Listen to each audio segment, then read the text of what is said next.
సంకటి nutritions fibre ఎక్కువ ఉందండి. Cholesterol diabetes అంతా కంట్రోల్ అవుతుంది. వారానికి 2-3 సార్లు చేసి తింటే చాలా చాలా బాగుంటుందండి. చూడండి ఎంత మెత్తగా సాఫ్ట్ గా ఉందో. ఇలా కూరలో ముంచేసి తినేయడమే అండి, చాలా బాగుంటుంది. Chicken curry, mutton curry, crab, fish, నాటుకోడి కూరకు చాలా చాలా బాగుంటాయి. ఈరోజు మటన్ మసాలా కర్రీ చేశానండి. ఫిష్ కర్రీకి కూడా బాగుంటాయండి. ముగ్గురికి చేయడం వల్ల 3 పెద్ద గ్లాస్ వాటర్ వేసేసుకున్నాను, 4 స్పూన్స్ నూక వేసేసుకున్నాను. తర్వాత బాయిల్ అయిపోతుంది కదా, అప్పుడు సిమ్లో పెట్టేశాను.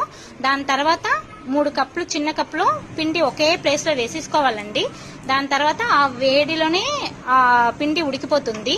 తర్వాత ఇలా ఒక కర్ర పెట్టేసి ఇలా కలిపేసుకోవాలండి. చూడండి అక్కడక్కడ పిండి ఉంది కదా, అది అంతా లేకుండా కిందనే పెట్టేసి నీట్ గా కలిపేసుకోవాలి. తర్వాత ఒక రౌండ్ బవల్లో వాటర్ లో తడిపేసుకోవాలి. దాని తర్వాత 2 గరిటి ఇది వేసేసుకొని ఇలా తిప్పేసుకోవాలండి. అప్పుడు రౌండ్ షేప్ వచ్చేస్తుంది. చూడండి ప్లేట్లో వేసేసుకొని కూర